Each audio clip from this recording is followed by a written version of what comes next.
সুধী ভক্তবৃন্দগণ, আগামী 18ই ফাল্গুন 1432 বাংলা মঙ্গলবার শ্রী শ্রী গৌর পূর্ণিমা পড়েছে। ইংরেজি তারিখ হল 3রা মার্চ 2026 খ্রিস্টাব্দ মঙ্গলবার। এই গৌর পূর্ণিমা দিবসেই চন্দ্রগ্রহণ সময় লেগে গেছে। আর এই চন্দ্রগ্রহণ পূর্ণগ্রাস চন্দ্রগ্রহণ, এবং এই চন্দ্রগ্রহণ ভারতবর্ষে দৃশ্য, অর্থাৎ ভারত, বাংলাদেশ আদি পার্শ্ববর্তী রাজ্যের ভক্তগণ সবাইকেই এটা মানতে হবে।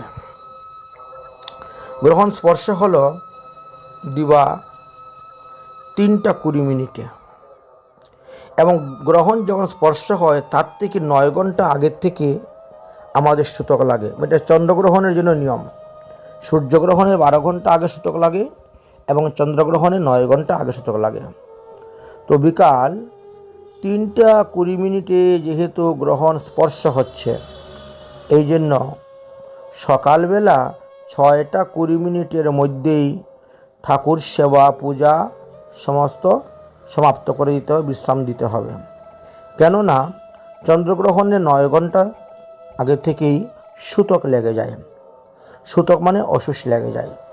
আর সূতক অবস্থায় বিগ্রহ স্পর্শ করা নিষেধ, বিগ্রহের সেবা করা নিষেধ, বিগ্রহের রান্না করা নিষেধ এবং ঠাকুর ঘরে প্রবেশ করা নিষেধ।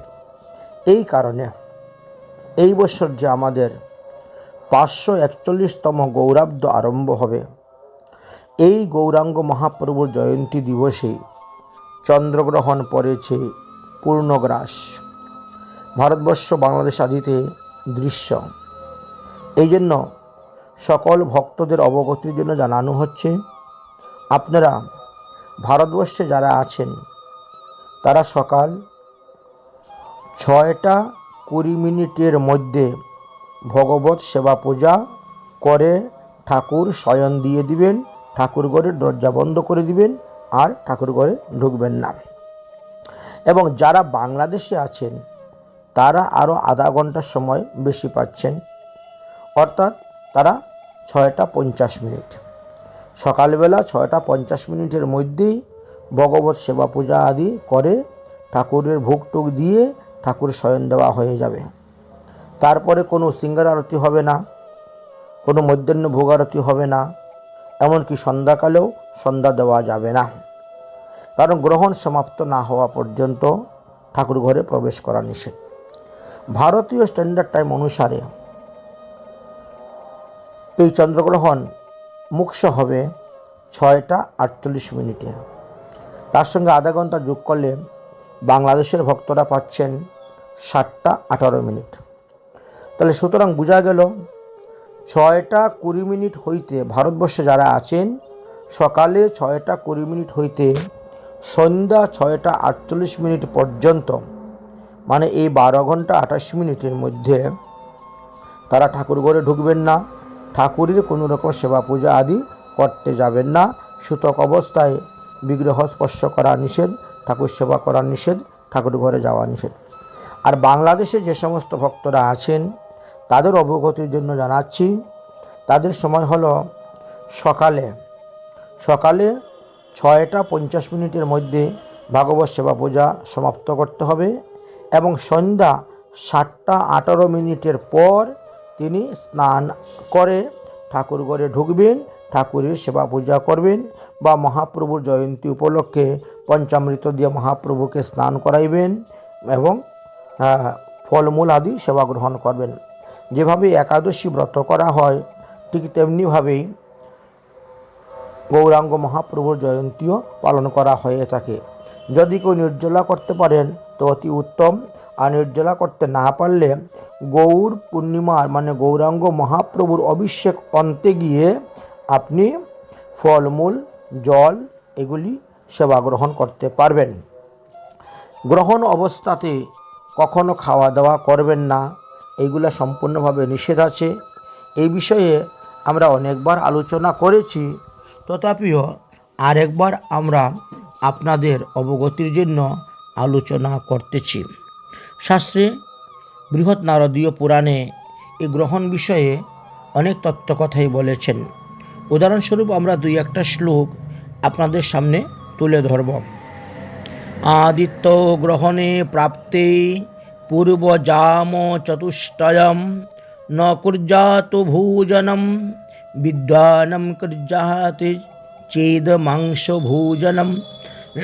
বলছেন সূর্যগ্রহণ যদি আরম্ভ হয় তাহলে 12 ঘন্টা আগের থেকেই খাওয়া দাওয়া বন্ধ, ভগবত সেবা পূজা বন্ধ।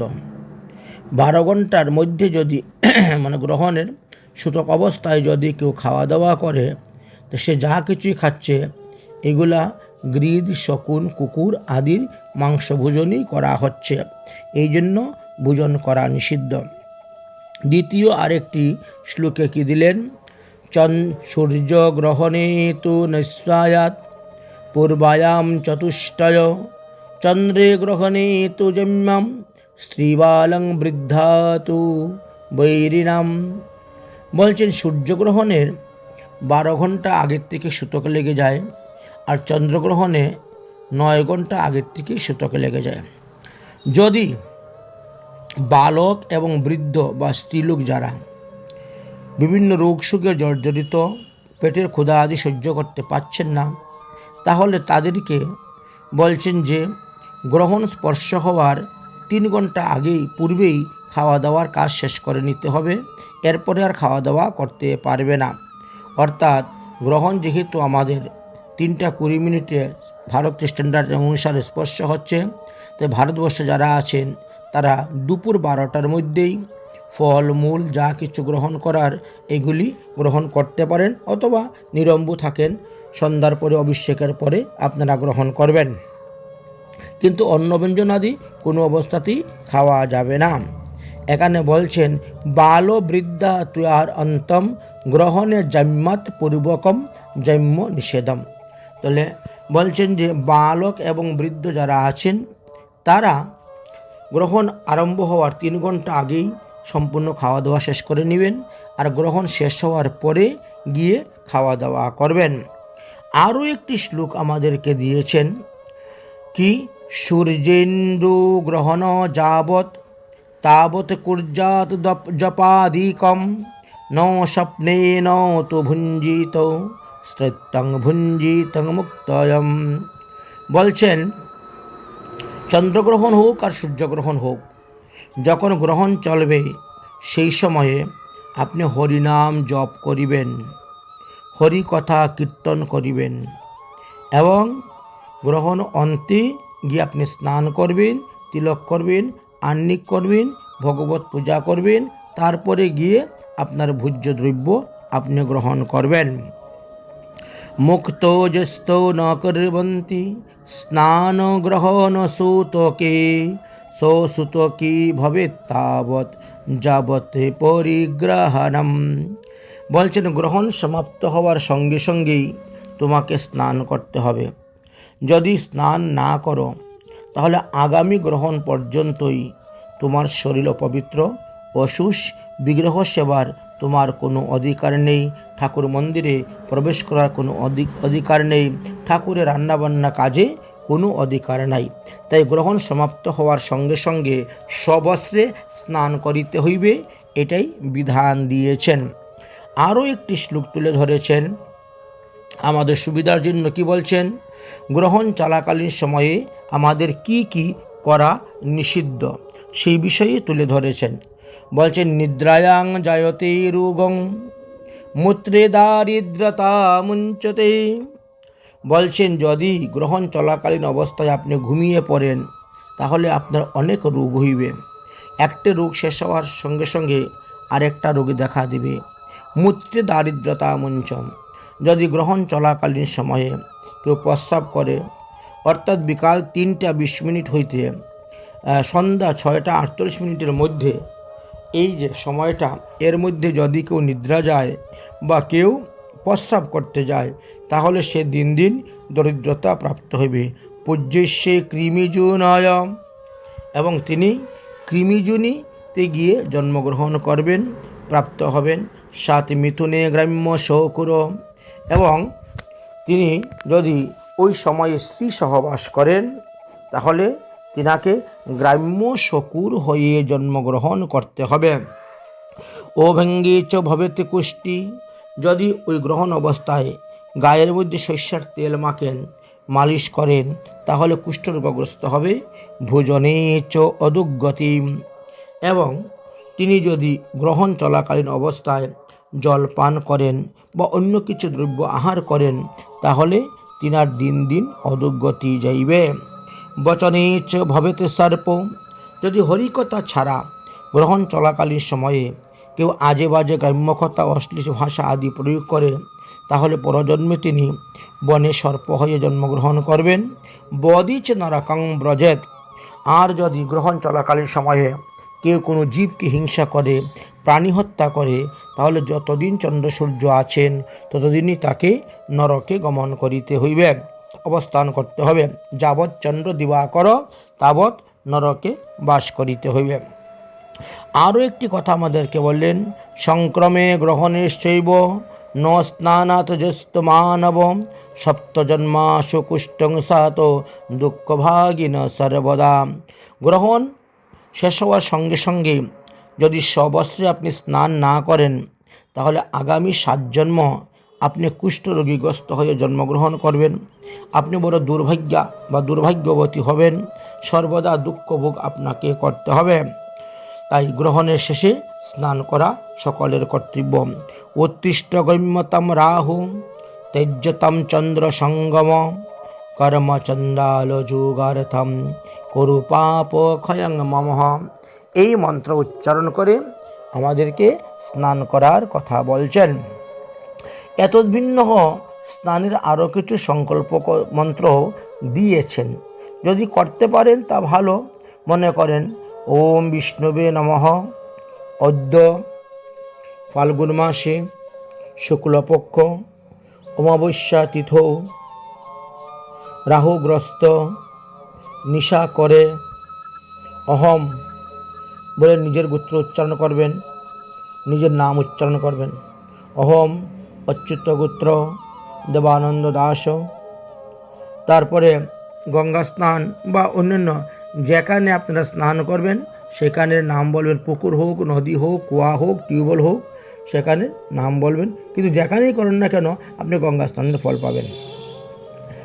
ত্রিকুটি কুল উদ্ধার কামনায়, কুটি কুল উদ্ধার কামনায় গঙ্গা স্নান ফলম প্রাপ্তার্থে কাম্য ঐশ্বম গঙ্গায়াম। ওই বা নদীতে স্নান করলে গঙ্গায়াম, পুকুরে স্নান করলে পুষ্করিণাম বা তরাগাম ঐশ্বনদ্যা ইত্যাদিভাবে স্নানম করিষ্যামি। উত্তিষ্ঠ গম্যতা রাহু তেজ্যতাম চন্দ্র সঙ্গম কর্মা চন্দাল যুগৈক্ষং করু পাপ ক্ষয়ং মমঃ। এইভাবে মন্ত্র উচ্চারণ করে আপনারা স্নান করে নেবেন। তাহলে আপনার এই গ্রহণ বিধিবিধান অনুসারে পালন করলে আপনার 3 কোটি কুল উদ্ধার হইবে, আপনি সমস্ত পাপ থেকে মুক্ত হইবেন এবং দেহান্তে হরিধামে গমন করতে পারবেন। এই গ্রহণের শেষে স্নানের এমনই মাহাত্ম্য, আপনি যেখানেই স্নান করেন না কেন গঙ্গা জলের ফল পাবেন, কারণ ওই সময়ে সর্বত্র সব জল গঙ্গা সমতুল্য হয়ে থাকেন। তো আমরা অতি সংক্ষেপে ভাগবত বা অন্যান্য শাস্ত্রে তো অনেক বিস্তারভাবে দিয়েছেন, তো আমরা বিস্তারভাবে আলোচনা না করে অতি সংক্ষেপে আলোচনা করে আপনাদেরকে বলে দিলাম, আপনাদেরকে বুঝিয়ে দিলাম যে গ্রহণের সময়ে আপনাদের এই নিয়ম পালন করবেন।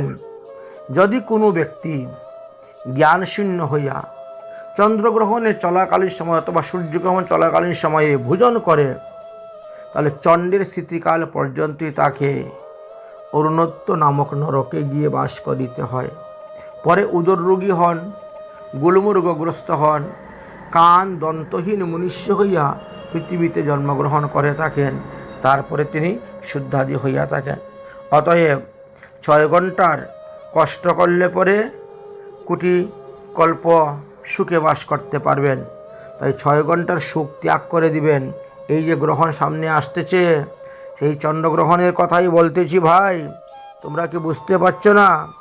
এই যে 18 ফাল্গুন 1432 বাংলা মঙ্গলবার, 3রা মার্চ 2026 খ্রিস্টাব্দ মঙ্গলবার, গৌর পূর্ণিমা বা গৌরাঙ্গ মহাপ্রভুর জয়ন্তী বা গৌরাঙ্গ মহাপ্রভুর আবির্ভাব তিথি। ওই দিবসে আবার রাধাকৃষ্ণের দোলযাত্রা পড়েছে। অতএব তোমরা দোল উৎসব যখন করতে যাবা, তখন সকালবেলা 6টা 20 মিনিটের মধ্যেই ভগবানকে আবির দিয়ে দিবা। আবির টাবির দিয়ে ঠাকুরঘরের দরজা বন্ধ করে দিবা। আর সন্ধ্যার পরে, সন্ধ্যা 48 মিনিট, সন্ধ্যা 6টা 48 মিনিটের পরে গিয়ে ঠাকুরঘরের দরজা খুলবা, ভগবানের অভিষেক করবা। তারপরে রং কেলো, হোলি কেলো, যা খুশি করো, তাতে কোনো অসুবিধা নাই। কিন্তু মনে রাখতে হবে যে পূর্ণগ্রাস চন্দ্রগ্রহণ আরম্ভ হওয়ার 9 ঘন্টা আগের থেকেই সূতক লেগে যায়। অতএব ভগবত সেবা পূজা আদি সম্পূর্ণভাবে বন্ধ রাখতে হবে, এই কথাটা যেন মাথায় থাকে। আর যারা যারা এই গৌর পূর্ণিমা ব্রত করবেন, তারা তার পরের দিন কি করবেন? পালন করবেন। ভারতীয় স্ট্যান্ডার্ড টাইম অনুসারে 9টা 54 মিনিটের মধ্যে ব্রতের পালন। তাহলে বাংলাদেশের লোক কী করবেন? তারা 10টা 24 মিনিটের মধ্যে ব্রতের পালন করবেন। কারণ আধা ঘন্টা সময়ের হেরফের আছে, তো এই জন্য বলে দিচ্ছি। আর গৌরাঙ্গ মহাপ্রভুর জয়ন্তী ব্রত পালন করা মানে কি? 1000টা একাদশী ব্রত করার সমান ফল পাওয়া যায়। কারণ এটা জয়ন্তী ভক্ত, তো তাই জন্য তোমাদেরকে সাবধান করে দিচ্ছি, তোমরা কিন্তু এই ব্রত কখনো ত্যাগ করিও না।